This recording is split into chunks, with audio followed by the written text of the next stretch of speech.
সকলকে স্বাগতম জানাই স্টাডি ফর টপ চ্যানেলে। তো আজকের এই ভিডিওটা সকল ত্রিপুরাবাসীর জন্য খুবই ইম্পর্টেন্ট হতে চলেছে, কেননা একটা বিগ আপডেট রয়েছে যে ত্রিপুরার জন্য যে এসআইআর মিন স্পেশাল ইন্টেন্সিভ রিভিশন মানে ভোটার তালিকা সংশোধনী, এটা অবশেষে ত্রিপুরাতেও কিন্তু শুরু হতে যাচ্ছে। এমনই একটা আর্টিকেল উঠে এসেছে একটা লিডিং নিউজ পেপারের মধ্যে।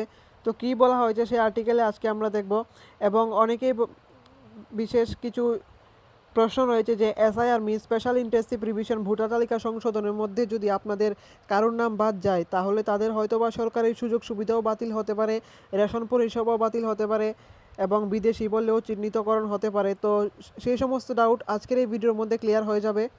তো ভিডিওটা শুরু করার আগে বলে রাখি, কারো যদি আপকামিং জিআরবিটি2, group C group D, Tripura high court group D, Tripura legislative assembly group D, jail police, forester, forest গার্ডের নোটসের প্রয়োজন হয়, আমাদের কাছে সবগুলো এক্সামের ফুল সিলেবাস মেন্টের নোটস রয়েছে। সবার থেকে লোয়েস্ট প্রাইসে আমরা নোটসগুলো প্রোভাইড করে থাকি যাতে সকলেই নিতে পারে।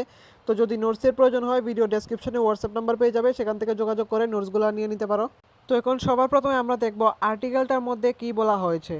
এখানে বলা হয়েছে রাজ্যে এসআইআর শীঘ্রই, প্রশাসনে ব্যাপক তৎপরতা। রাজ্যেও এসআইআর শীঘ্রই হতে যাচ্ছে, বিশেষ নিবিড় সংশোধন প্রক্রিয়া শীঘ্রই শুরু হতে যাচ্ছে।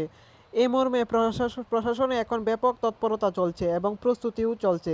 বিশেষ করে এসডিএম অফিসগুলোতে ব্যাপক তৎপরতা চলছে বর্তমানে। এসআইআর কর্মকাণ্ডের একেবারেই সামনে রয়েছেন বিএলওরা। এই বিএলওরা বহুদিন আগে থেকেই এসআইআরের কাজ শুরু করে দিয়েছে, বিশেষ করে ম্যাপিং। ত্রিপুরায় এসআইআরের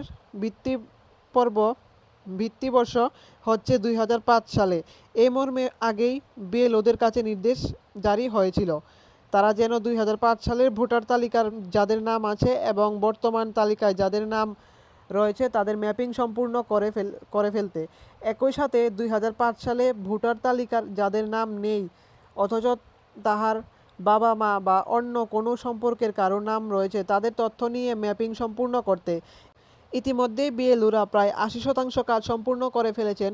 কিছুদিন আগে নির্বাচন কমিশনের তরফে নির্দেশ দেওয়া হয়েছিল যে 80% ম্যাপিং অবশ্যই সম্পূর্ণ করতে হবে বিএলওদের। এরপর নতুন করে নির্দেশ আসে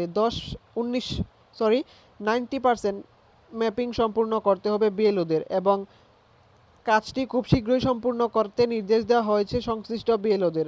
ধারণা করা হচ্ছে হয়তো খুব শীঘ্রই ত্রিপুরা সহ আরও বেশ কয়েকটি রাজ্যে এসআইআর প্রক্রিয়া খুব শীঘ্রই চালু হতে যাচ্ছে। উল্লেখ্য, দেশে গত বছর বিহার দিয়ে প্রথম এসআইআর শুরু হয়েছিল। ভোটমুখী রাজ্য ছিল বিহার। গত নভেম্বরে বিহারে ভোট হয়।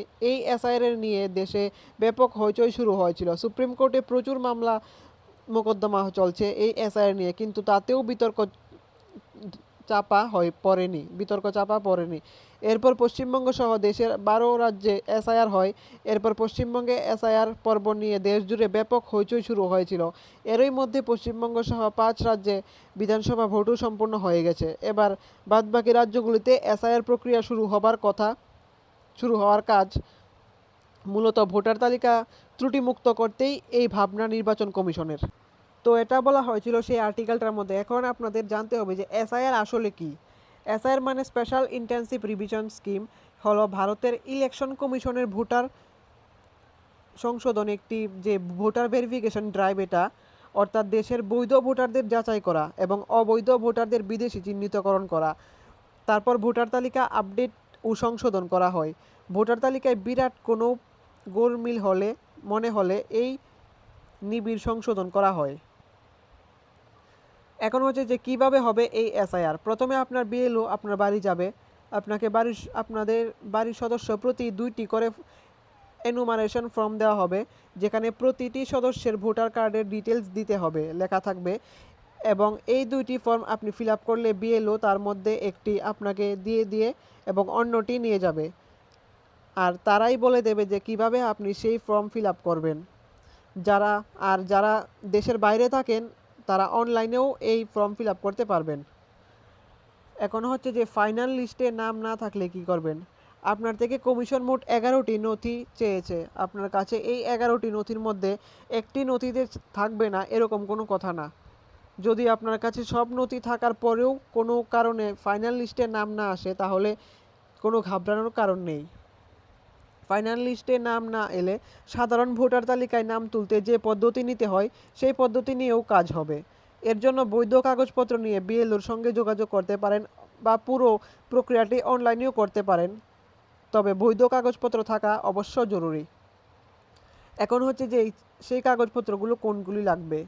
প্রথমে হচ্ছে আপনি যদি কেন্দ্রীয় বা সরকারি রাজ্য সরকারি কর্মচারী হয়ে থাকেন তাহলে তার পরিচয়পত্র দিতে হবে।